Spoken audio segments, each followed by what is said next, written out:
Assalamualaikum warahmatullahi wabarakatuh. Innal hamdalillah nahmaduhu wa nasta'inuhu wa natubu ilaihi wa nastaghfiruh. Na'udzu billahi min syururi anfusina wa min sayyiati a'malina. May yahdihillahu fala mudilla lahu wa may yudlil fala hadiya lahu. Rabbi shrah li sadri wa yassir li amri wahlul 'uqdatam min lisani yafqahu qawli. Raditu billahi rabba bil islami dina wa bi Muhammadin nabiyya wa rasulah. Bismillahilladzi la yadurru masmi syai'un fil ardi wala fis sama' wa huwas sami'ul alim. Bismillahilladzi la yadurru masmi syai'un fil ardi wala fis sama' wa huwas sami'ul alim. Bismillahilladzi la yadurru masmi syai'un fil ardi wala fis sama' wa huwas sami'ul alim.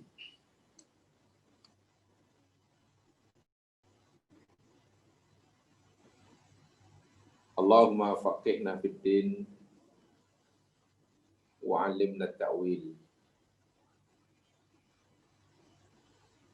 Allahumma amin.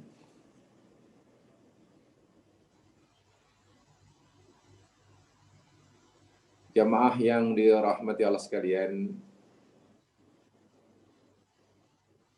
kita panjatkan kesyukuran kepada Allah Subhanahu wa taala. Kita masih diberi ruang dan peluang oleh Allah untuk meneruskan tugas kita sebagai hambanya, kan saya meninggalkan segala larangannya, bukan untuk kepentingan Allah, tetapi bagi manfaat dan kepentingan kita. Sama ada di dunia maupun akhirat.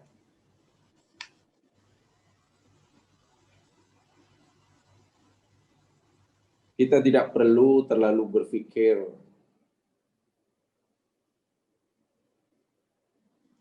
pergantian tahun daripada 2020 menjadi 2021. Bermakna umur kita bertambah 1 tahun atau sudah berkurang 1 tahun. Kalaupun kita berpikirkan tentang masa bahwa setiap saat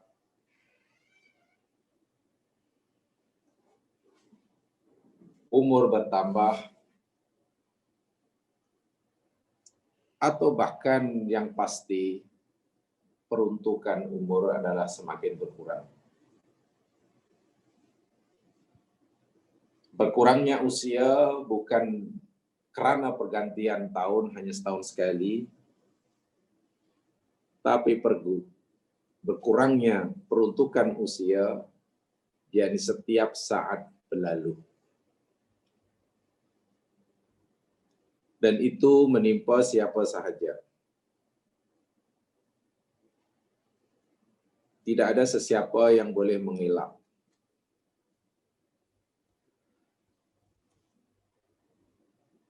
Yang penting bukan orang yang berkurang umurnya. Yang penting bukan yang rugi, bukan orang yang berkurang umurnya. Tapi yang paling rugi yakni jika umur yang makin berkurang ini tidak memberikan manfaat, tidak menambahkan bekalan bagi orang tersebut. Itulah kerugian. Panjang pendeknya umur sebenarnya bukan secara otomatis menentukan nasib seseorang bahagia ataupun celaka di dunia dan di akhirat. Panjang atau pendeknya usia bukan menjadi bukti bahwa Allah menyayangi atau sebaliknya. Tetapi yang menjadi tanda aras kasih sayang Allah atau kemurkaannya terletak bagaimana seseorang itu memanfaatkan usia, peluang, dan waktu yang diberikan olehnya kepadanya. Sama ada ianya dimanfaatkan sesuai dengan kehendak pemberinya ataupun sebaliknya. Jika usia tidak panjang sekalipun, tetapi ia dimanfaatkan sesuai dengan kehendak yang memberi usia, maka berbahagialah dan bertualah orang tersebut. Sebaliknya, sepanjang manapun usia, puluhan tahun, mungkin mencecah ratusan tahun, tapi jika ia disia-siakan hanya untuk memenuhi keinginan nafsunya, maka ia akan memberikan kesan akibat kesengsaraan dunia dan akhirat.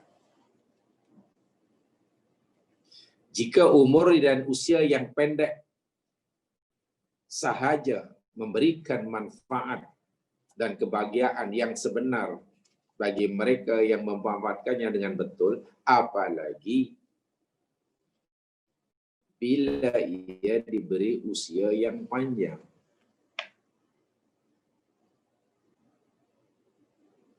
Saya ulangi, jika usia dan umur yang pendek sahaja, jika dimanfaatkan sesuai dengan kehendak yang memberinya usia, memberikan kebahagiaan dunia dan akhirat, apatah lagi jika orang itu diberi umur yang panjang. Sebaliknya, jika orang itu gagal memanfaatkan usianya sebagaimana kehendak yang memberinya, walaupun usia diberikan sedikit dan pendek, itu pun kerugian dan kecelakaan, apatah lagi jika orang itu diberi usia yang panjang.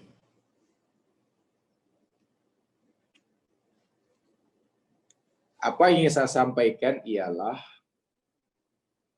yang patut lebih kita khawatirkan, bahkan satu-satunya yang patut kita takut dan khawatirkan, jika kita gagal memanfaatkan peluang.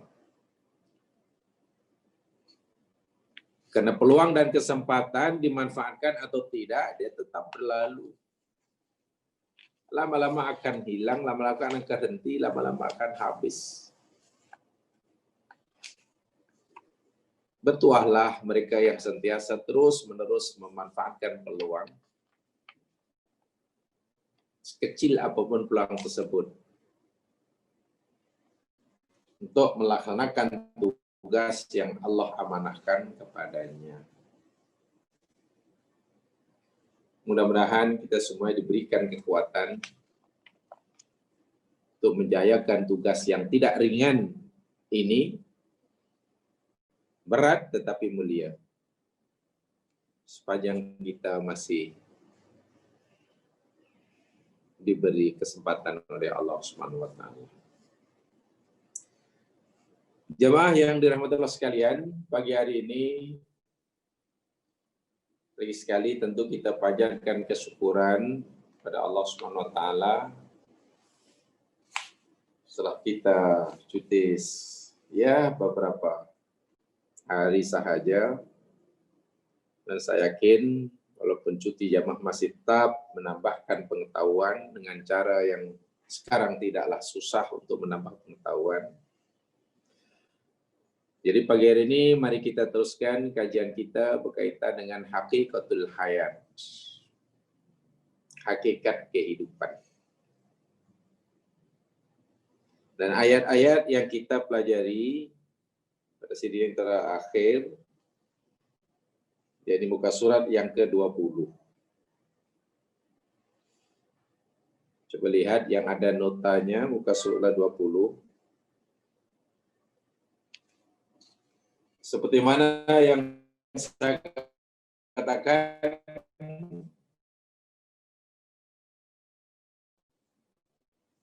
pada sisi yang lepas, 5, ayat yang ke-7, ayat yang ke-8, ayat 9, ayat 10, itu sama, satu tajuk, dan itu telah saya sampaikan. Sementara ayat yang ke-6 dan ayat yang ke-13, itu sama betul, ayatnya diulang, dan itu juga saya telah jelaskan. Sementara ayat yang ke-11, muka surat yang ke-20, jadi surah An-Nahl ayat 61, ini juga telah kita bincangkan, tapi dalam kelas Mahabbatullah wa Rasulih. Kalau jauh ingat, ayat yang ke-11 ini, jadi surah An-Nahl ayat 61, kita telah bincang panjang lebar pada kelas hari Kamis, Mahabbatullah wa Rasulih. Jadi mungkin saya tidak menjelaskan ayat ini dengan panjang. Ada. Hanya saya coba simpulkan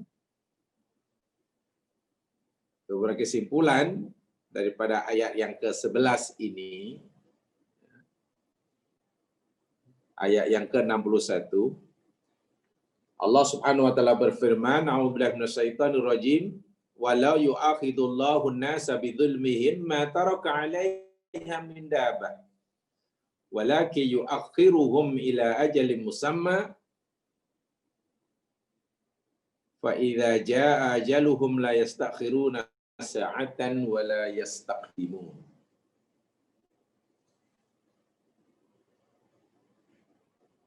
Dan jikalau Allah Subhanahu wa taala hendak menghukum, hendak menimpakan siksaan pada manusia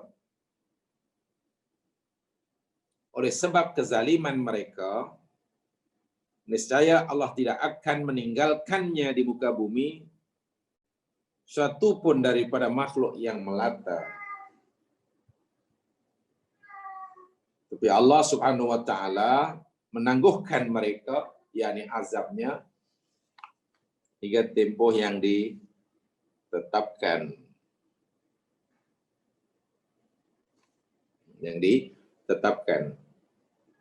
Dan apabila telah tiba masanya, tempoh yang telah ditetapkan, mereka tidak boleh minta tangguh, walaupun minta disegerakan, walaupun sesaat. Saya ulangi, ayat ini telah kita bicarakan panjang lebar dalam pelajaran Mahabbatullah wa Rasulih. Mahabbatullah wa Rasulih. Jadi saya hari ingin beberapa kesimpulan sahaja. Nah, bisa saya tambahkan. Jamaah sekalian, di dalam ayat ini Allah, kalau kita kaitkan ya, ayat ini telah kita berikan dalam Mahabbatullah, dari aspek Mahabbatullah. Tapi karena ini kan dalam tajuk Hakikatul Hayat, sekarang saya ingin sampaikan dari aspek Hakikatul Hayatnya. Begini, rupa-rupanya jamaah sekalian, tidak ada artinya nikmat yang Allah berikan di dunia ini sebanyak manapun, bumi, langit, dan isinya, sebenarnya nikmat yang Allah berikan pada kita ini tidak ada artinya bagi kita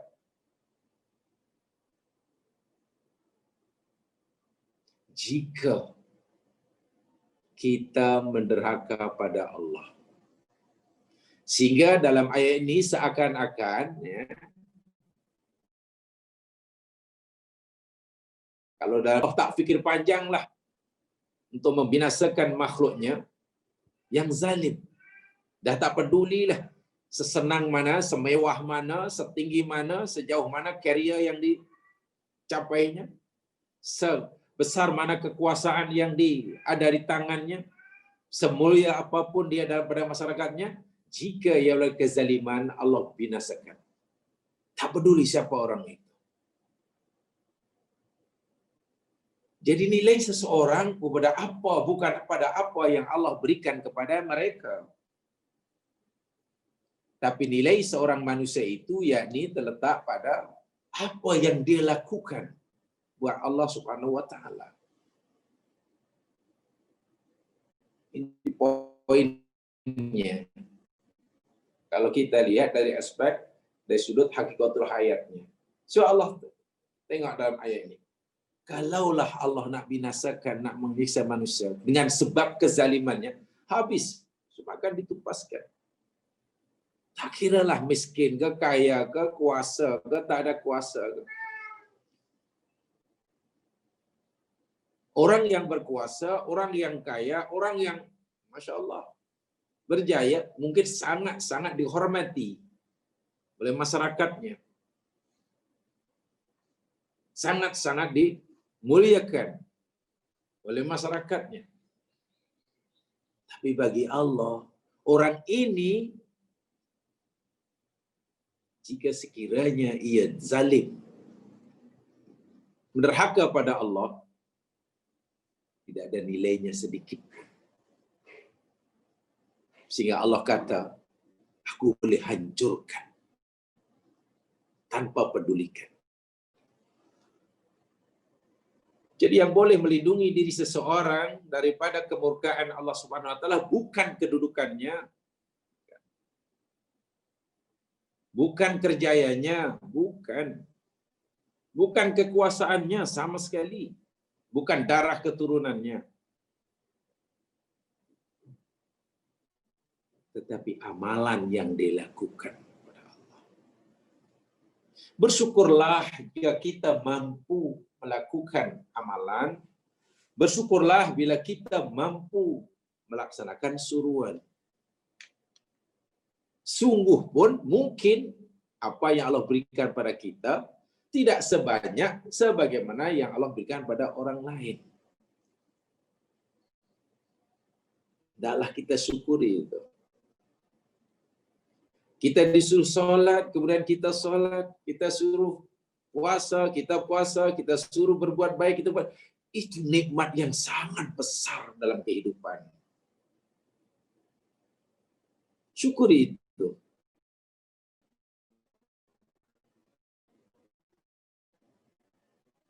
Karena tidak semua orang diberi nikmat semasa hidup di dunia, letaknya pada itu. Sejauh mana ia mematuhi perintah Tuhan penciptanya.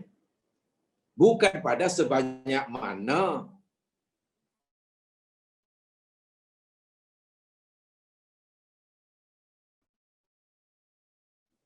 nikmat yang Allah berikan kepadanya.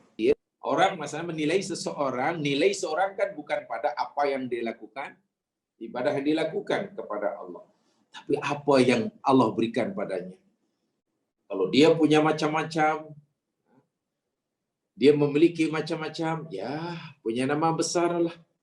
Orang akan hormati dia. Nilainya lebih besar. Masya Allah. Dan lain sebagainya. Sama sekali tidak. Nih, dari aspek hakikatul hayat. Yang kedua yang ingin saya sampaikan, sebab ini ringkasan sebagaimana saya tadi, ayat ini telah kita bicarakan panjang lebar dalam Mahabbatullah Rasulullah. Yang kedua, dalam ayat itu Allah gunakan kalimah yu'akhidhu. Akhadha yu'akhidhu. Ini wazan musyarakah ini. Musyarakah namanya. Sementara dalam ayat yang lain Allah gunakan akhadha. Akhadha. Fa'ala. Ini fa'ala yufa'ilu. Lain. Coba perhatikan, lihat dalam surah Hud. Surah Hud ayat yang ke-102.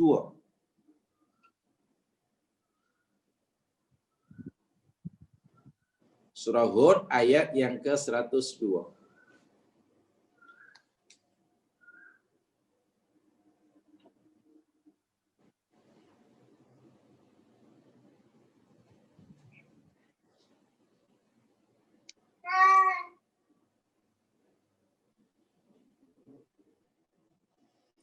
A'udzu billahi minasyaitonir rajim.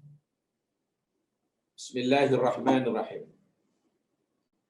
Hud 102. Wa kadzalika akhadha rabbuka idh akhadha al-qura wa hiya zalimatun inna akhdahu alimun syadid.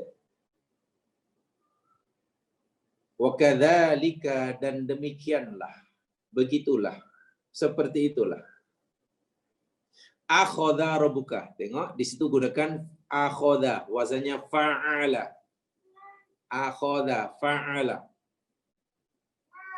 Yang kita terjemahkan menyiksa juga. Demikianlah Allah menyiksa oleh Allah al-qura, akan negeri, maksudnya penduduknya, penghuninya. Wahia zalimah, dalam keadaan ia zalim. Penduduk negeri dalam keadaan zalim. Inna akhdahu alimun syadid. Sesungguhnya siksaan Allah itu sangat pedih, sangat keras. Kenapa dalam ayat ini Allah gunakan akhadha, ya'khudhu, sementara dalam surah An-Nahl ayat 61 yang kita sedang pelajari ini digunakan akhadha yu'akhidhu. Akhadha yu'akhidhu.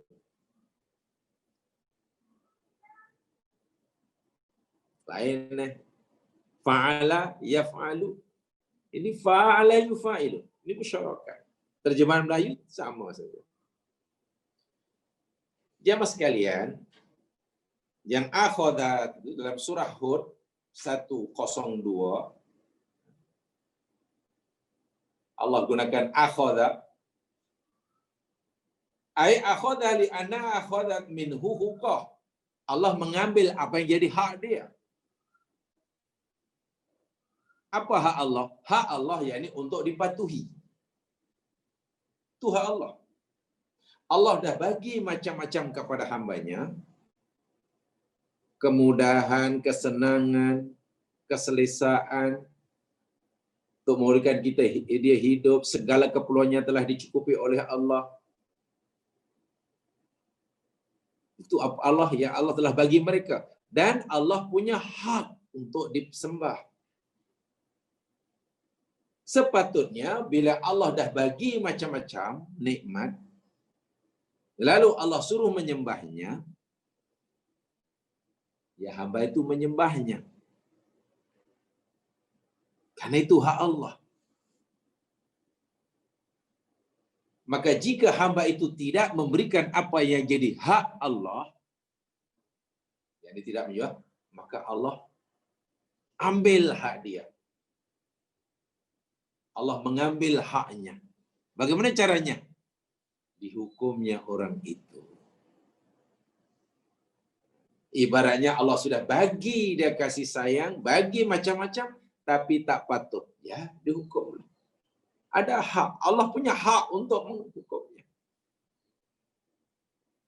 Kenapa? Karena hak Allah kita tak bagi. Sementara akhadha yu'akhidhu, ini lebih menarik. Akhadha yu'akhidhu itu ni hukuman Allah, balasan Allah berpunca daripada perbuatan manusia. Betul, kedua ayat ini cerita tentang azab Allah kepada hambanya yang zalim, betul. Tetapi Allah menggunakan bahasa yang berbeza. Yang akhadha yu'akhidhu itu, hukuman Allah itu Allah timpakan berpunca daripada kezaliman. Sebab itu Allah nyatakan, walau yu'akhidullahu nasa bidzulmihim. Tetapi Masya Allah. Ayat ini ada nilai rahmat. Walaupun Allah ada hak untuk menyiksa hambanya karena kezaliman mereka, tapi Allah masih belum mau menggunakan haknya untuk menyiksa itu. Allah masih belum mau menggunakan haknya untuk menyiksanya. Walaupun mereka sudah layak disiksa. Ini kaitannya dengan mahabbatullah. Adakah Allah boleh menyiksa? Ada hak untuk menyiksa jika hambanya tidak patuh? Ada. Hud 102. Tapi Allah beritahu, kalaulah setiap kezaliman yang kamu lakukan kepada aku, kata Allah, keadilan kamu tidak mau menyembah aku, dan aku ada hak untuk menghukum kamu, kalaulah setiap kejahatan yang kamu lakukan itu menyebabkan aku melakukan hak aku untuk menyiksa kamu, jawabnya tidak ada di antara kamu yang boleh hidup, yang bertahan hidup lama. Jadi kalau dalam surah Hud 102 Allah cerita tentang haknya, aku ada hak untuk menyiksa kamu. Bila-bila masa terulang. Bila aku nak melakukan, sekarang kan nanti. Allah cerita haknya. Sementara dalam surah An-Nahl 61 Allah cerita siksaan yang Allah berikan pada hambanya yang Allah timpakan, dan itu hak Allah itu berpunca daripada kezaliman. Walaupun Allah ada hak nak menimpakan siksa saat ini, tapi ditangguh-tangguh. Dan penangguhan ini jamaah sekalian, ini makin berat. Sesuatu yang ditangguhkan itu bukan makin berkurang, makin berat.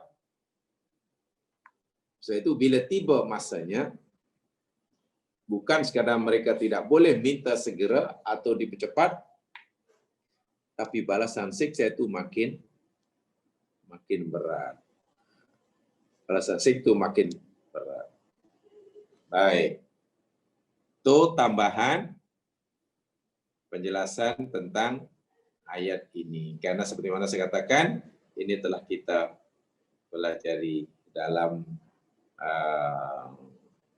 mahabbatullah wa rasul. Sekarang terus saja jamaah sekalian kepada ayat yang ke-12.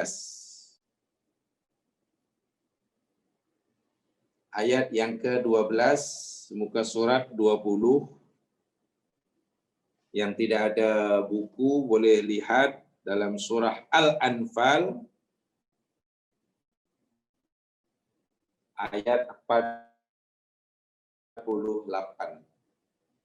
Anfal 48.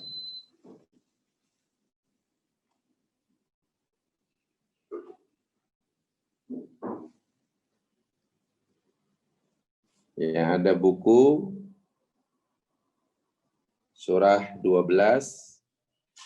nomor 12 ayat muka 20. Yang tidak ada terus saja lihat Qur'annya Al-Anfal ayat 48.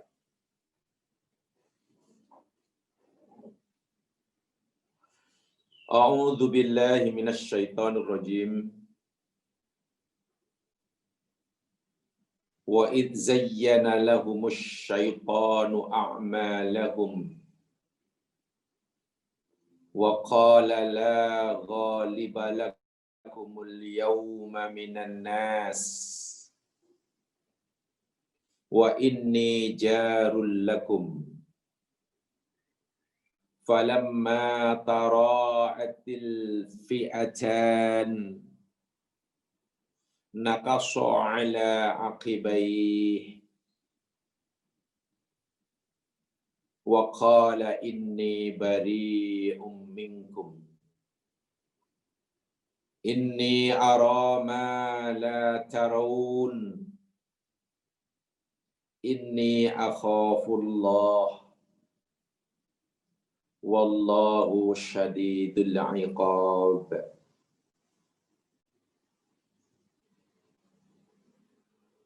Wa'id dan ingatlah tatkala ketika zayyana telah menghias atau menampakkan cantik. Lahum bagi mereka, yakni orang kafir, asyaitanu oleh syaitan. Apa yang dinampakkan cantik oleh syaitan buat mereka kafir, a'malahum akan amal mereka yang buruk. Amal yang buruk dinampakkan cantik oleh syaitan. Waqala dan berkatalah dia syaitan, la ghaliba lakum, tiada siapa pun, tiada seorang pun yang dapat mengalahkan kamu. Al-yauma pada hari ini, minan nas daripada manusia. Jangan takut. Wa inni jarul lakum, dan sesungguhnya aku akan sentiasa melindungi kamu. Aku ni jar, pelindung bagi kamu. Tapi apa berlaku? Falamma tara'atil fi'atan, maka tatkala kedua kumpulan telah saling melihat, saling nampak, pasukan Islam telah melihat pasukan kafir. Ini sebenarnya dalam perang Badar, ya. Nakasa ala aqibai, tiba-tiba si setan atau iblis ini nakasa, ia berpaling, ala aqibai, berbalik ke belakang. Waqala, sambil berkata, inni bari'um minkum, sesungguhnya aku berlepas diri daripada kamu. Aku tak nak campur, tak nak campur tangan. Inni arah, karena sesungguhnya aku melihat, aku sedang melihat nih. Mala taraun, apa-apa yang kamu tak lihat. Aku nampak apa yang kamu tak nampak. Allah,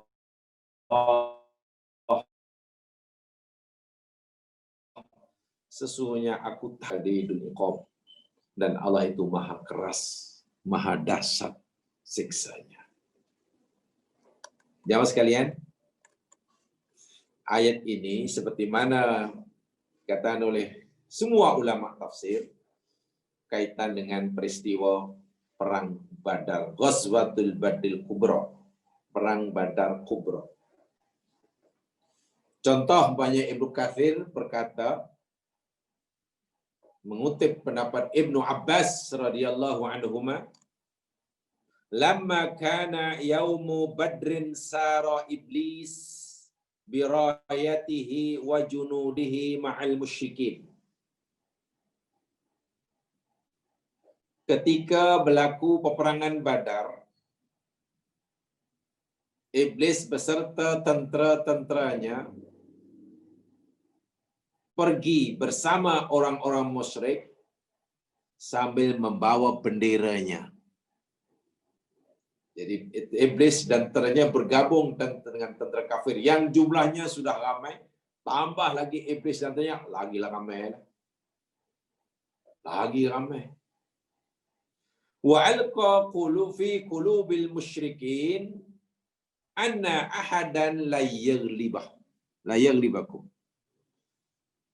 Apa tugas iblis dan setan ini? Mereka mencampakkan, membisikkan dalam hati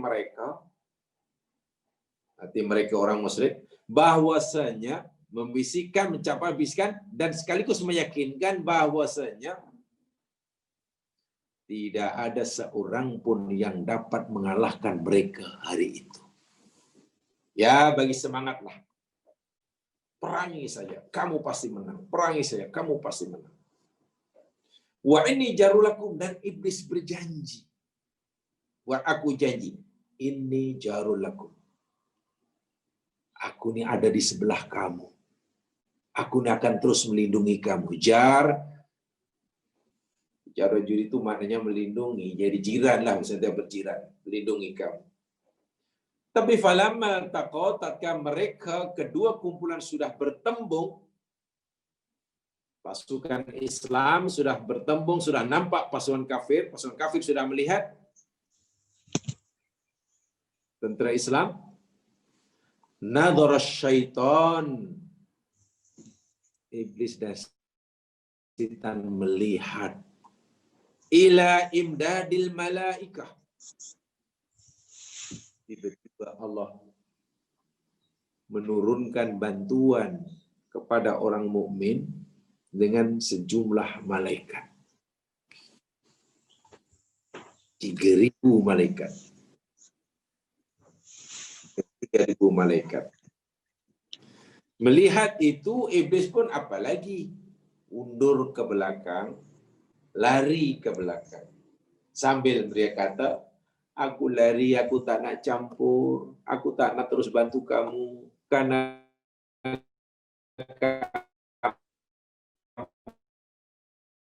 aku lihat, aku lari.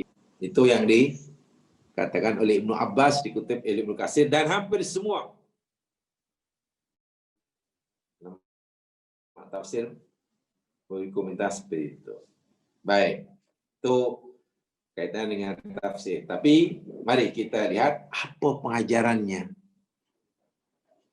kaitan dengan tajuk kita Hakikatul Hayat. Sebab ini ya tajuknya bukan cerita sejarah, itu tajuknya yakni Hakikatul Hayat, hakikat kehidupan di dunia. Apa kaitannya? Apa pengajaran boleh kita ambil daripada peristiwa ini? Ya, mas sekalian, yang pertama yakni ucapan iblis yang diceritakan oleh Allah, zayyana lahumus syaiton a'malahum. Tazyin. Kalau boleh saya sampaikan begini ya mas sekalian. Kalimat zayyana yuzayyinu ini dalam Al-Qur'an, jika fa'ilnya jika dalam bentuk mabni ma'lum, yakni active voice, contohnya zayyana, fa'ilnya itu iblis. Tak ada yang lain. Bila zayyana, iblis. Tapi kalau fa'ilnya tidak disebut, itu digunakan mabni majhul. Zuyyina. Ini bermakna di dalam Al-Quran penggunaan kalimat zayyana yuzayyinu, menghias atau menampakkan cantik itu, dalam Al-Quran selalu digunakan untuk berkonotasi yang negatif. Digunakan dalam konotasi yang negatif. Tidak baik. Yakni sesuatu yang tidak elok, maksiat, lalu dihias, dinampakkan cantik, sehingga pelakunya tidak merasa bersalah. Inilah pengajaran yang penting dari ayat ini dalam menjalani kehidupan di dunia. Sesuatu yang salah, yang tidak elok, yang dosa, tapi pelakunya tidak merasa bersalah, bahkan semangat melakukannya karena sudah ditazyin oleh iblis. Dan ini ikrar iblis ini. Termasuk ikrar iblis yang terawal, yang paling awal diikrarkan, disumpahkannya di hadapan Allah, yakni tazyinul batil ini. Ini salah satu cara iblis untuk menyesatkan manusia, memesongkan tujuan hidup manusia. Ya, satu yang kata Allah, lihatlah satu yang ada contoh, rujuk surah Al-Hijr ayat 39. Surah Al-Hijr ayat 39. Lihat.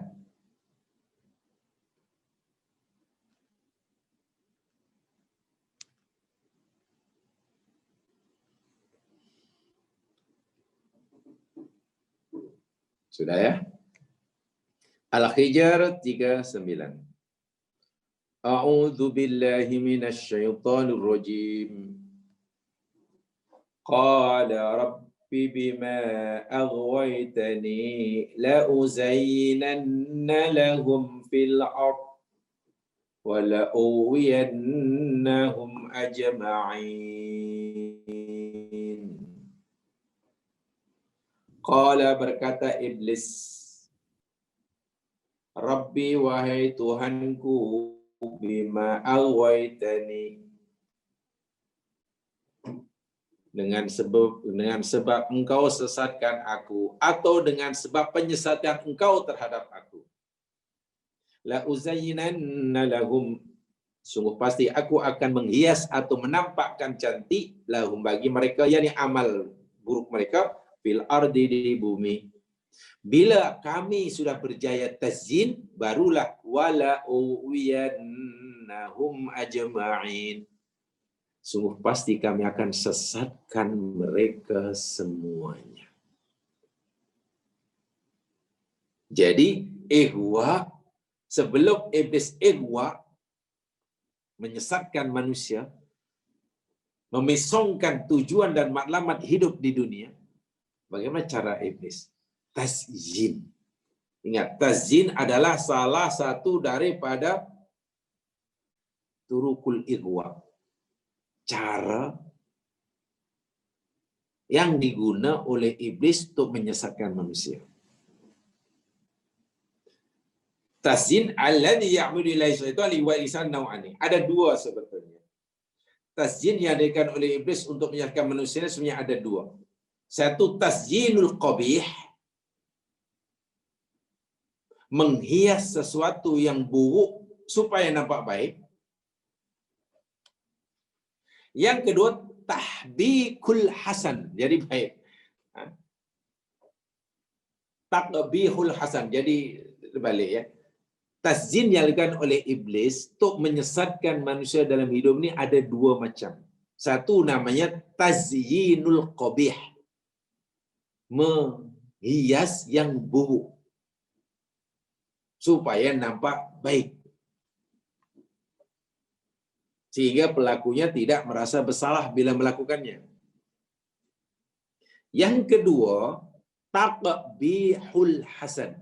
Takbih, ta qaf ba ya ha, qabih, takbih al hasan, menampakkan yang baik, menampakkan buruk perkara yang baik. Jadi yang baik dinampakkan buruk, sementara yang buruk dinampakkan baik. Ini adalah taktik iblis. Wa min surati tazyinihil qabih. Contoh umpamanya. Contoh takbih tazyinul qabih. Menghias yang buruk sehingga nampak baik oleh di mata pelakunya. Tahsinul afkaril batila wal ahwa'il muhalla wal ijadil musawwirat laha wa qadar qulubil maridah, yakni menghias atau memperindah, menganggap baik fikiran-fikiran yang sesat. Ya, mungkin dianggap ilmiah, pikiran-pikiran logik, idea-idea yang nampaknya logik tetapi menyeleweng dari agama,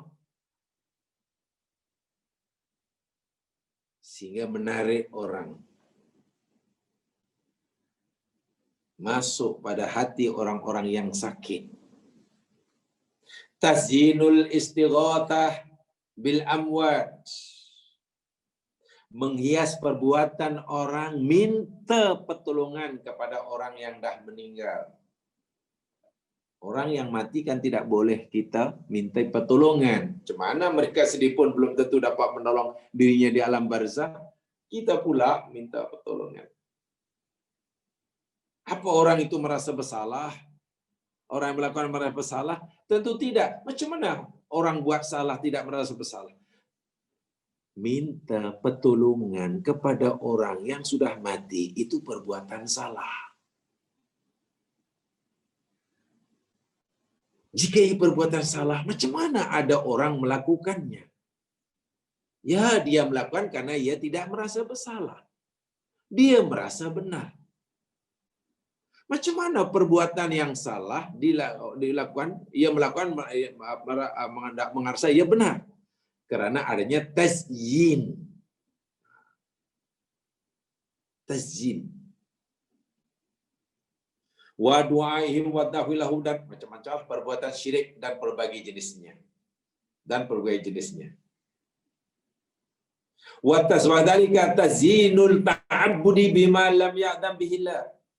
Melakukan ibadah, melakukan perbuatan yang diyakini ia ibadah, tujuannya taqarrub pada Allah, yang yakin dapat balasan daripada Allah, tetapi dengan cara yang tidak dapat kebenaran daripada Allah. Kalau susah sangat memahami, contohnya bid'ah. Melakukan satu amalan yang ia yakini ibadah, tujuannya bertaqarrub kepada Allah, yakin dapat pahala daripada Allah, tetapi ianya tidak disuruh oleh Allah. Macam mana orang merasa bersalah? Apa salahnya, kan ini ibadah, aku ikhlas. Aku bukan menyanyi yang bukan-bukan, aku bukan membuat maksiat, ini ibadah. Disebutnya ibadah. Tazyin. Benda salah dinampakkan cantik. Sama ada solat ke, puasa ke, zikir ke, apa sajalah. Ada macam-macam solat. Seakan-akan solat fardu yang Allah wajibkan, solat sunat yang Nabi contohkan, rasanya belum cukup. Sehingga macam-macam, ada solat yang macam-macam. Puasa demikian juga. Solat fardu bulan Ramadan yang Allah fardukan, dengan puasa fardu yang Allah fardukan sepanjang Ramadan, dengan puasa sunat yang Nabi contohkan, rasanya masih kurang banyak. Akhirnya buatlah puasa macam-macam. Dah jelas-jelas Nabi tidak menyukai. Bila tak menyukai, ya maknanya tidak boleh lah. Puasa sunat yang paling baik lah. Tak ada lebih baik daripada itulah. Puasa Nabi Daud, kata Nabi. Sehari puasa, sehari buka, sehari puasa. Itu paling baik lah. Itu kira paling rajin lah. Tiba-tiba, rasa tak puas lah. Kalau sehari puasa, sehari itu masih, kecil, itu ringan. Saya boleh buat hari-hari. Akhirnya kita puasa lah. Start Rajab, Sa'ban, Ramadan, puasa. 3 bulan betul-betul. Break 1 hari. 1 Syawal. Masuk 2 Syawal, puasa lagi. 2 Syawal, Dzulqa'dah, Dzulhijjah. Hingga 9 Dzulhijjah. Break 10, 11, 12, 13. Kan hari raya. Hari Tasyrik. Sambung lagi. Memanjang. Dengan alasan, apa salahnya? Kan puasa itu perintah agama. Lagi pula dengan puasa banyak perkara-perkara maksiat yang aku boleh tinggalkan. Tiba-tiba dianggap salah. Di mana salahnya? Ini tazyin yang paling bahaya. Nih, sehingga tujuan orang beribadah tidak kesampaian. Tidak kesampaian, lari. Tujuan hidup lari. Wa ma khalaqul jinna wal insa illa liya'budun. Sudah lari. Siapa yang memisongkannya? Iblis. Ini tazyin al-qabih. Dan ini cukup pintarlah iblis. Dan Adam pun telah berjaya sekarang karena inilah. Dah jelas itu pokok larangan. Sejarah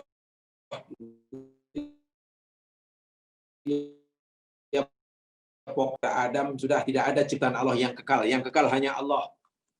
Tidak ada benda yang kekal dalam hidup dan ciptaan Allah kecuali semuanya akan berubah-ubah dan akan lenyap. Yang kekal hanya Allah, yang tidak berubah-ubah hanya Allah. Tiba-tiba iblis tasjid. Pokok ini bukan pokok larangan, nama pokok ini Syajaratul Khuldi. Kamu kan ingin kekal bahagia. Kalau kamu ingin kekal bahagia, langgar saja. Larangan Allah diberi nama yang cantik. Namanya Syajaratul Khuldi. Tasmiyatul ma'asi, maksiat diberi nama dengan nama yang menarik. Ini rekayasa, ini adalah tipu daya iblis.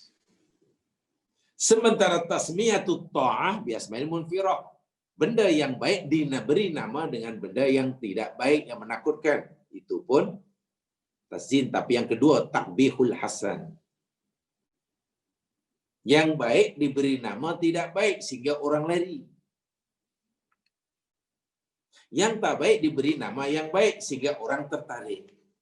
Ini pengajaran pertama dalam ayat ini, tasjin namanya. Kamu nih janganlah pakaian macam itu. Langsung tidak mengikuti zaman. Zaman sekarang ini ya kena pakaian kena ikut zaman. Kalau you cara berpakaian seperti itu, dah tinggalan zaman lah. Jadi kalau pakaian ala Islam tak kira laki atau perempuan dianggap mungkin tidak modern. Dan orang sangat takut bila dikatakan ortodok. Orang takut bila dipanggil kuno. Orang cukup takut dan rasa hina kalau mungkin diberi gelaran jakun umpamanya. Masya Allah. Sehingga syariat agama dilanggar. Ingat ini tazin iblis. Ya akhirnya serba salah. Nak ikut agama 100% rasa berat. Nak dibuang masih sayang. Ya jadi setengah-setengah. Nak betul-betul ikut agama Allah rasanya berat. Tapi nak ditinggal begitu saja sayang. Akhirnya jadi orang setengah-setengah. Jadi bingung macam mana nih? Ini sebetulnya Muslim ke bukan nih? Ini Muslimah atau bukan nih sebenarnya? Kali kalau tengok IC dia Muslim nih, tapi tengok caranya lain nih. Allah Akbar lillahil hamd. Jamaah boleh kembangkan cara berfikir ini. Apa ya agak-agak yang iblis tidak talbis dalam hidup kita? Dahulu telah kita pelajari sama kitab Talbisul Iblis, walaupun tidak secara detail, mudah-mudahan yang mengikuti dahulu masih ingat itu dalam kitab Talbisul Iblis, Ibnu Jauzi. Tidak ada perbuatan manusia yang di situ iblis tidak coba campur tangan. Walaupun iblis dan setan itu sebenarnya lemah, itu Allah yang beritahu. Dia lemah, dia tidak punya kekuasaan. Jadi saya ulangi, poin yang boleh kita ambil daripada ayat Badar ini berkaitan dengan tajuk kita, Hakikatul Hayat. Ingat, tujuan hidup kita di dunia yang telah kita pelajari selama ini boleh terpesong, boleh tersasar jika kita tidak hati-hati dengan tazyin iblis. Dan tazyin tadi ada dua. Sama ada tazyinul qabih atau takbihul hasan. Benda yang tak baik dinampakkan baik, atau benda yang baik dinampakkan tak baik. Memusuhi Nabi, agama mereka kafir, musyrik, itu ideologi mereka. Batil 100%. Kemudian tidak memusuhi menentang Nabi yang hak 100%. Mereka tidak nampak hak, macam mana nak semangat. Macam mana juga semangat untuk memusuhi Islam, memusuhi Rasulullah. Iblislah pembantunya. Pergi, aku akan bantu kamu. Aku akan tolong kamu. Yakinlah, hari ini tak ada siapa yang boleh mengalahkan. Kamu pasti akan menang. Nah, pasti kamu akan menang. Tapi selepas Iblis melihat malaikat berpihak kepada Nabi dan tenteranya, dia lari. Kerja Iblis memang hanya menyesatkan manusia. Bila manusia sesat, dia lari. Iblis hanya suruh manusia mencuri. Bila manusia mencuri dan tertangkap, Iblis lari. Iblis hanya menyuruh manusia untuk membunuh. Karena baginya membunuh waktu orang yang sudah kena tazin Iblis membunuh orang yang dibenci itu perbuatan yang dianggap benar. Tapi bila dah berjaya membunuh dan kemudian tangkap polis, kemudian diadili mahkamah, pasti menyesal. Lihat saja penjara-penjara yang ditangkap, semuanya menyesal. Kenapa menyesal? Sedangkan dahulu begitu berani dan gagah perkasa. Iblis yang aslinya dekat dengannya, dia sudah lari. Sebab tujuan Iblis hanya menyesatkan. Dan dia tidak mau tanggung jawab. Dia kata, ini bari minkum. Ini bari minkum. Bari. Tangan campur tangan. Subhanallah. Tuh. Baik, yang kedua yang saya sampaikan di dalam ayat ini, jamaah sekalian, tadi di dalam surah Al-Hijr ayat 39, dalam surah Al-Hijr ayat 39, Iblis mengatakan wala uwiyannahum ajmain. Sungguh pasti aku akan sesatkan. Aku akan sesatkan mereka semuanya. Sesat. Uwiya. Wa itu mana kan sesatkan. Apa beza antara ihwa menyesatkan dengan idlal yang juga bermakna menyesatkan? Dhalla pun juga sesat juga kan? Dhalla yadillu. Wal dhalin. Dhalun sesat. Ghawin pun sesat. Apa beza antara dhalun dengan sesat?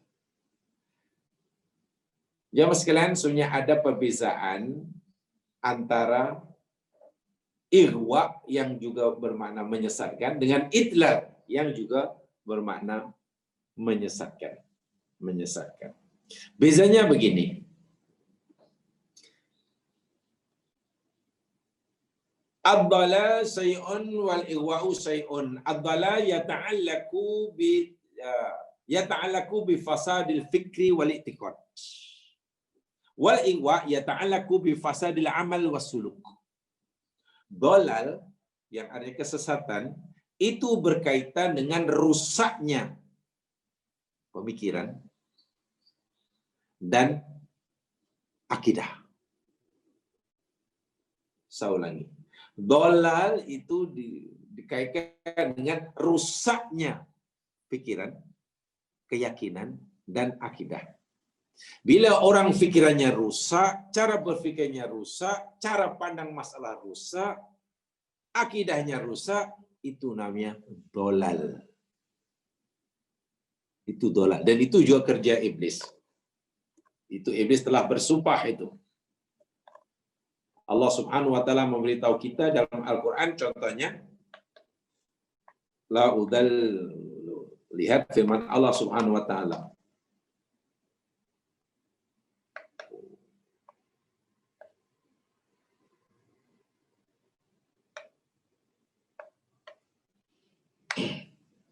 Di dalam surah An-Nisa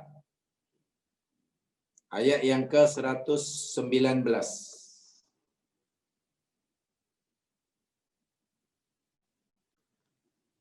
An-Nisa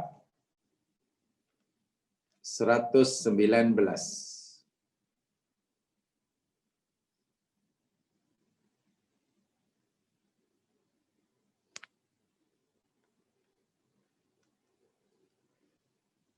A'udzu billahi minasy syaithanir rajim. Wala udillannahum. Wala udillannahum, dan sungguh pasti aku akan sesatkan mereka. Di sini udillannahum, ad-dhalla yudillu. Terjemahnya menyesatkan. Betul ya? Menyesatkan. Tetapi di dalam ayat yang kita pelajari tadi, yakni dalam surah Al-Hijr ayat 39, wala ughwiyannahum. Coba apa bezanya? Wala ughwiyannahum dengan wala udhillannahum. Jamaah tengok terjemahan, insya Allah sama. Saya ulangi. Ini kedua-duanya kerja iblis ya. Kedua iblis untuk memisongkan kita.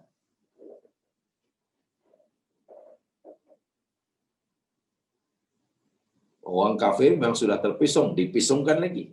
Orang Islam pun boleh dipisongkan. Satu, gunakan istilah la'u'uyannahum, terjemahnya sungguh pasti aku akan sesatkan mereka. Yang kedua, gunakan kalimat wala'udhillannahum, sungguh pasti aku akan sesatkan mereka. Sama. Bezanya rupa-rupanya, kalau udhillannahum, udhillu, abdalla yudhillu, itu kesesatan yang berkaitan dengan cara berpikir, pikiran. Cara memandang masalah, cara menilai masalah, cara melihat masalah, cara melihat dunia dan isinya. Sikap kita kepada harta itu macam mana, sikap kita pada musibah itu macam mana. Nih, cara kita melihat dunia dan isinya. Dan berkaitan dengan keyakinan, iktikad, kepercayaan. Itu udhillannahum. Dolal. Dolal mana kesesatan yang berkaitan dengan cara berfikir seseorang dan keyakinan seseorang. Kalau kita melihat dunia dan isinya, tidak sebagaimana Allah menyuruh kita melihatnya, mana kita sudah dolal. Begitulah. Tempoh hari kita telah pelajari panjang lebar itu dalam Mahabbatullah wa Rasulullah kan. Quran sudah ceritakan. Ada orang melihat bila orang Allah bagi macam-macam, mana dia fikir Allah sayang. Bila Allah bagi dia susah, dia fikir Allah benci. Nah, tengok. Melihat kesenangan, melihat kesusahan, dikaitkan dengan suka atau tak sukanya Allah.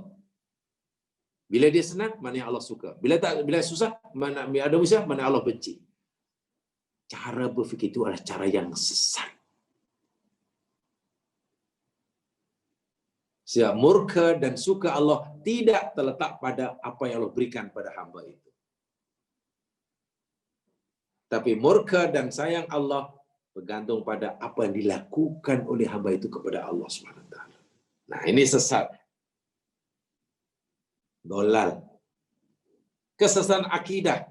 Dolal namanya. Adapun irwa wala uwiyannahum. Wala uwiyannahum. Itu sesat juga. Tapi wala uwiyannahum itu kesesatan yata'allaku bi fasadil amal wassuluk. Kesesatan amalan, perbuatan dan jalan hidup. Orang yang sesat perbuatannya, orang yang sesat perjalanan hidupnya, itu sudah kena ihwa syaitan.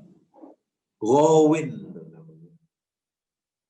Orang yang sesat cara pandang kehidupannya, orang yang sesat fikirannya, orang yang namanya.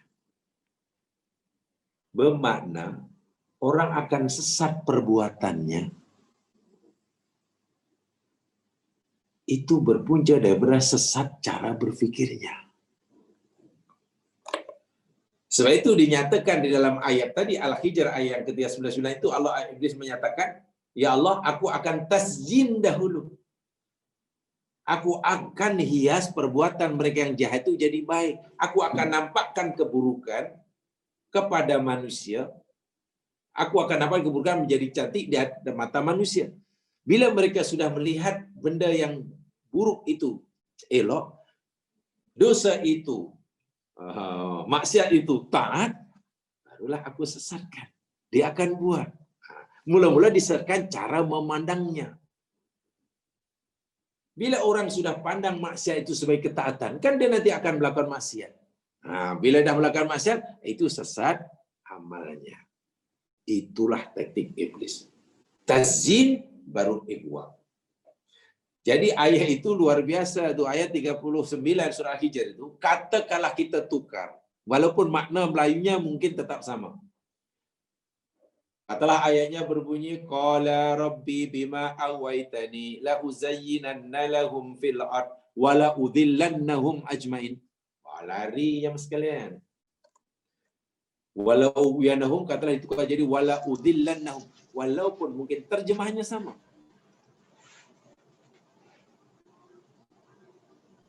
Tapi pemilihan kosakatanya sudah menjadi tidak betul. Sehingga Quran akan diragui nilai kemujizatannya. Paham ya? Begitu hebatnya Al-Quran. Wala udhillannahum, wala uyanahum, walaupun terjemahnya sama, tapi maksudnya berbeza. Kedua-duanya adalah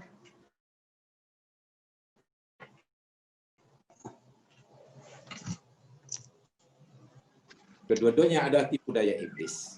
Saya ulangi, kalau dolal, halo,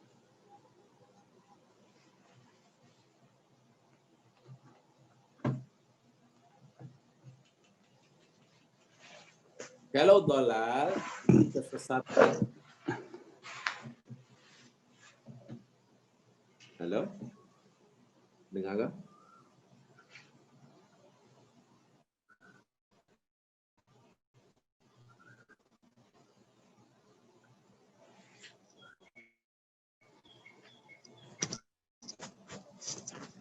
Dengar. Saya tanya,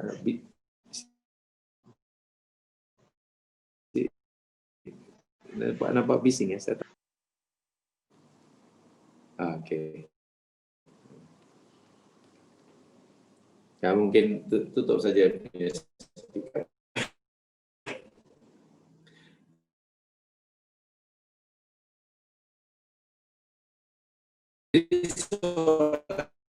Ini dolar kesilapan orang dalam menilai dunia dan isinya, menilai kehidupan, menilai utusan Nabi, menilai Al-Quran, menilai bla bla penilaian. Itu namanya sesat. Dolar. Dan bila orang sudah punya kesalahan dalam berpikir, dalam menilai, dalam akidah, nanti tindakannya pun pasti salah. Sesat dalam amalan, itulah namanya al-ghawa. Al-ghawa. Dan itu apa namanya yang dinyatakan oleh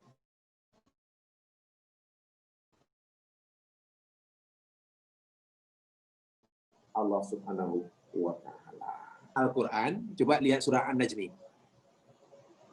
Surah An-Najmi ayat 2. Lihat surah An-Najmi ayat 2. A'udzu billahi minasy syaithanir rajim. Bismillahirrahmanirrahim. Ma dhalla sahibukum wa ma ghawa.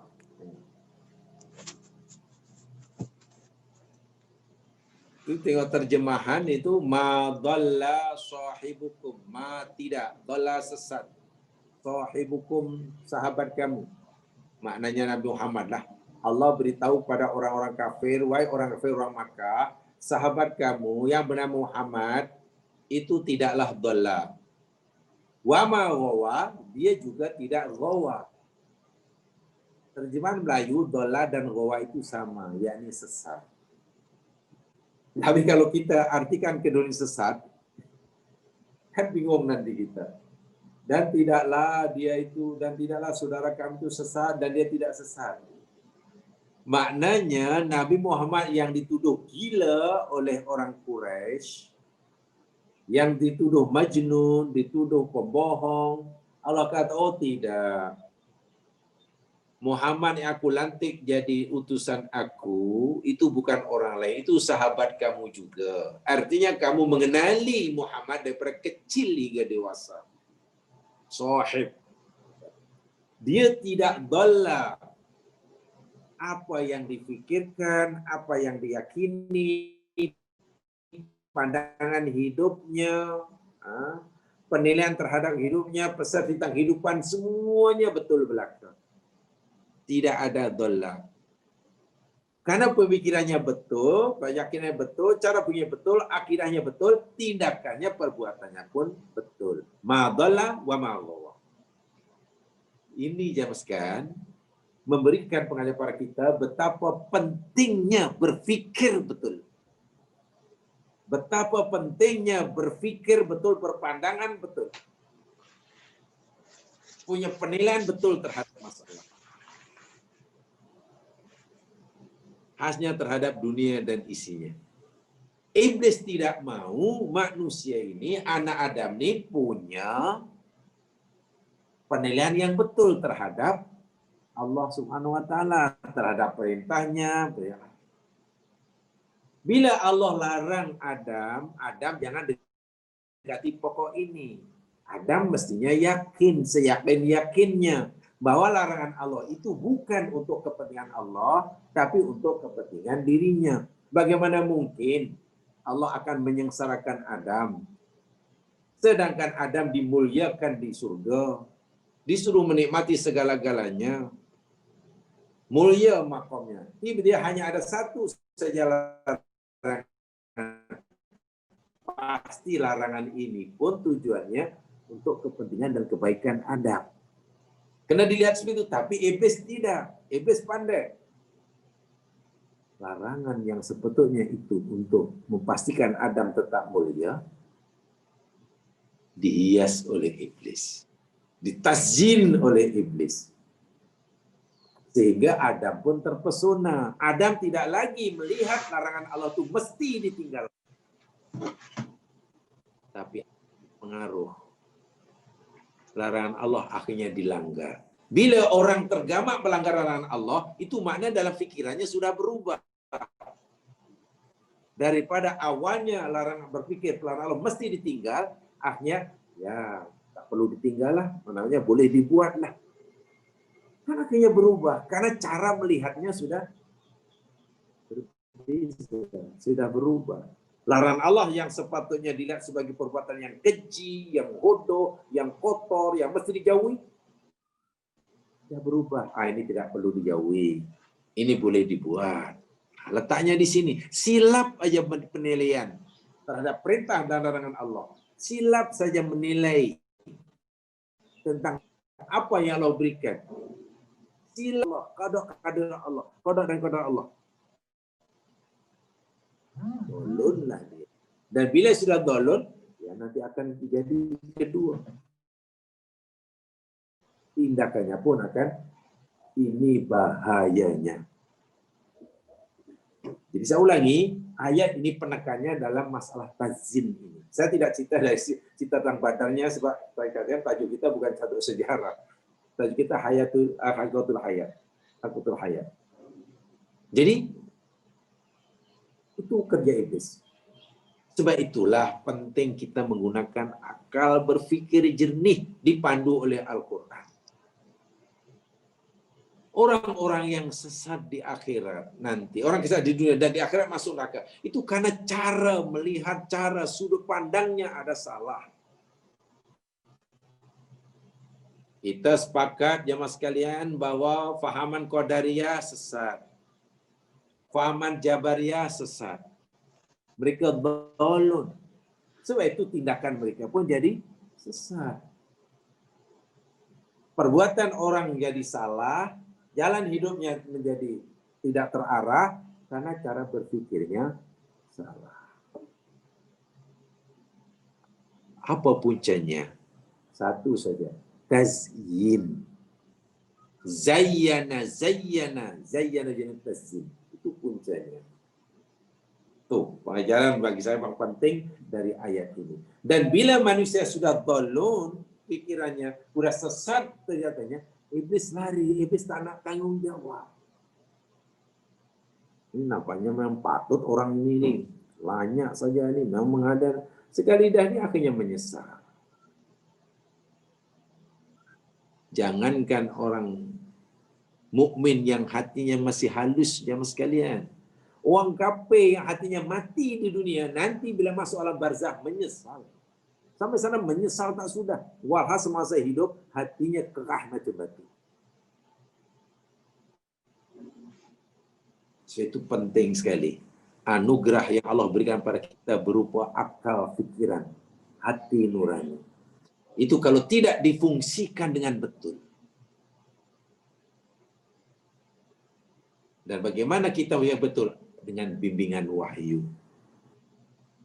Maka kesannya akan sangat-sangat dasar. Faham ya? Itu beza antara irwa dan idlal. Dolal.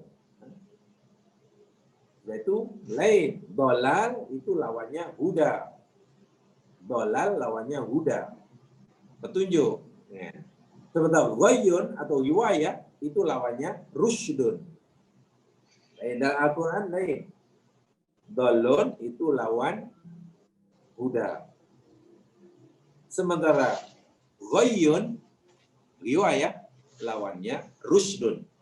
Qad tabayyana rusdu minal ghayyi. Dengar. La ikraha fiddin, qad tabayyana rusdu minal ghayyi. Jadi rusdun lawannya ghayyun. Itu kaitannya dengan tindakan. Kaitannya dengan perbuatan. Ini mungkin boleh off-kan ya, dia punya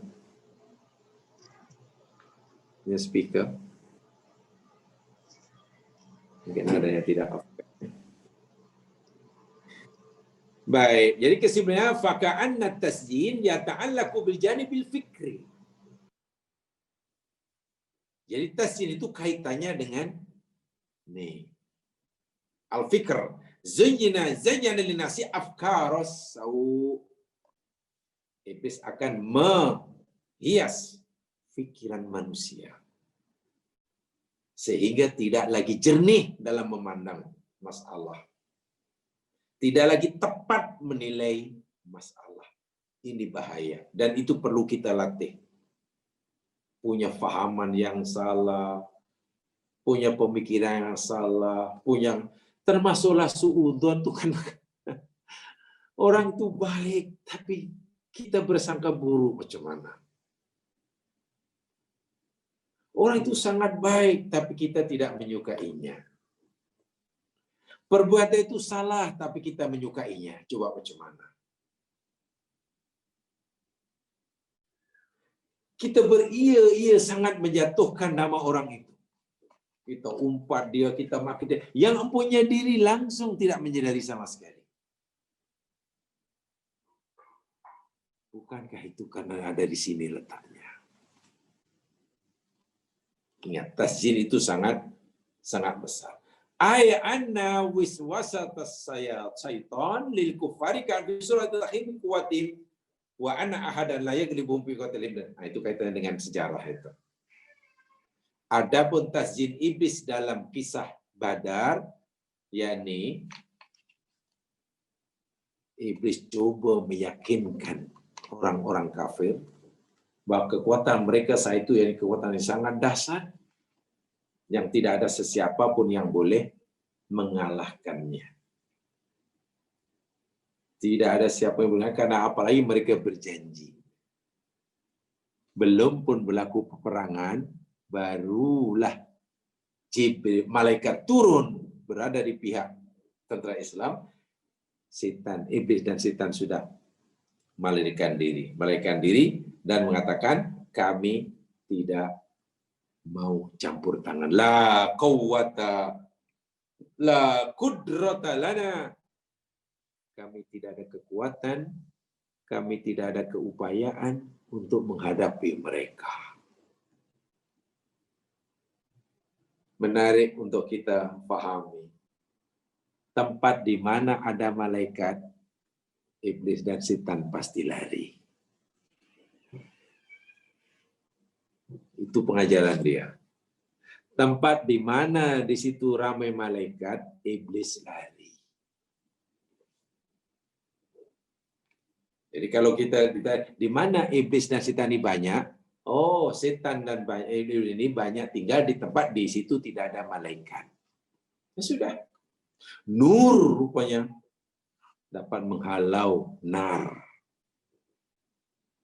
Itu kesimpulannya. Jadi kalau kita ingin bebas daripada wiswasatus syaitan, selama dari tasjin iblis, pastikan kita sentiasa berada di tempat atau dalam keadaan atau waktu di mana pada waktu itu, di tempat itu ramai malaikat.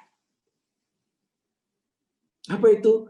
Ya mungkin majlis zikir, majlis ilmu, majlis silaturahim. Kita menziarahi orang yang sakit, kita ziarah orang meninggal, kita mendekati orang yang susah. Itu tempat-tempat di mana banyak malaikat itu.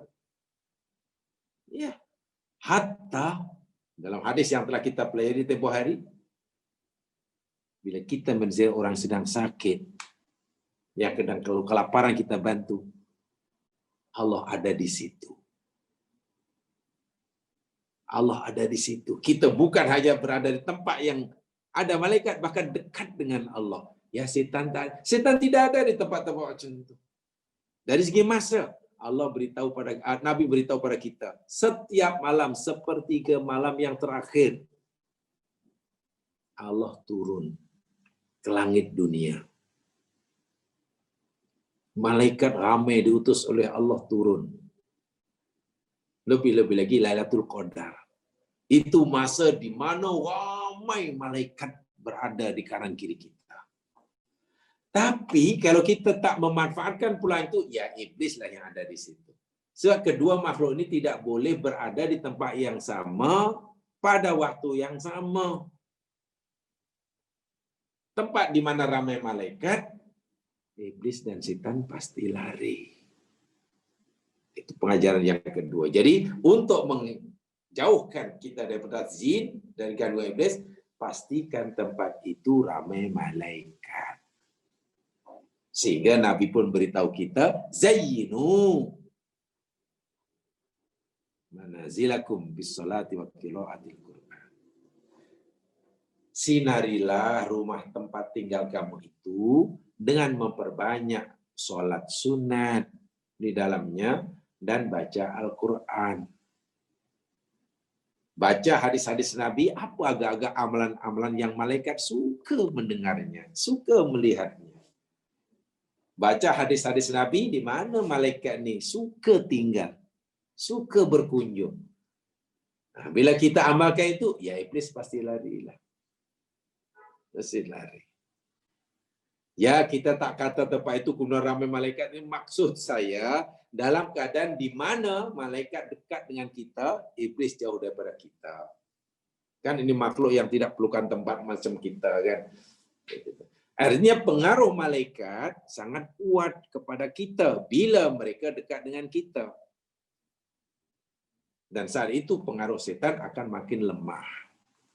Sebaliknya bila kita berada pada suasana keadaan yang malaikat tidak ada, jauh daripada kita, pengaruh iblis pada kita sangat kuat.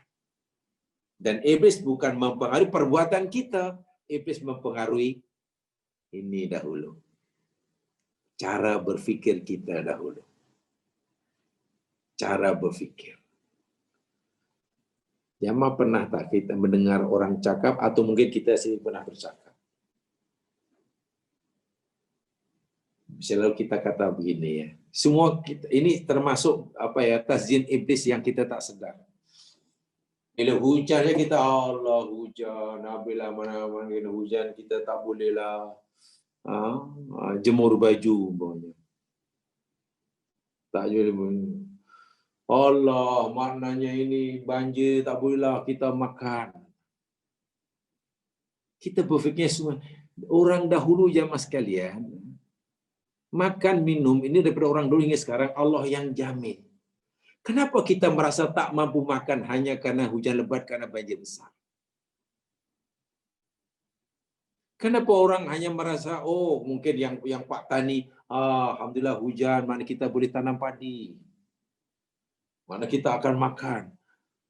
Masya Allah. Makan ke, minum ke, sehat ke, atau sakit ke, semuanya kan datang pada Allah. Kenapa kita kaitkan dengan dunia, dengan ciptaannya? Apakah turunnya hujan boleh menghalang orang tidak mendapat rezeki? Atau tidak turunnya hujan boleh menghalang orang itu tidak dapat rezeki?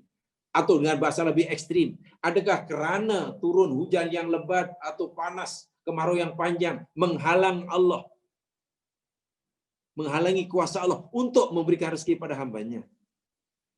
Coba. Apa yang boleh menghalang Allah daripada merizki pada hamba? Apakah karena kemarau panjang? Tidak. Situ jangan lihat itu. Maryam yang duduk seorang diri yang tidak beristri itu pun dibagi rezeki. Tapi orang selalu gitu, Allah habislah, nampaknya saya tak boleh buat apa-apa lagi. Habislah, tergendala semua salah. Kita melihat dunia semuanya hanya untuk diri sendiri. Duduk diri sendiri. Kalau dapat kesenangan, dia merasa berhak mendapatkannya karena sudah merasa lama bersusah payah. Kalau susah sikit, mengatakan habislah ini, habis itu. Tak pernah ke atas yang sana. Itu termasuk tanda-tanda kita sudah dipengaruhi cara berpikir kita. Dolal namanya dolal. Ini jadi 2 poin saya yang penting saya kutip daripada ayat ini. Mudah-mudahanlah menjadi pengajaran bagi saya menyampaikan. Alhamdulillah kalau dapat dimanfaatkan bersama. Yang benar pada Allah jua, yang silap kelemahan diri sendiri. Itu dengan bacaan Dati Kifarah dan surah Wal Asr. Subhanakallahumma wa bihamdika asyhadu an la ilaha illa anta astaghfiruka wa atubu ilaik. Alhamdulillah syaitan rajim wal asr innal insana khusr illa alladziina aamanu wa amilus shalihaat wa tawassaw bil haqq wa tawassaw bis sabr. Assalamualaikum warahmatullahi wabarakatuh.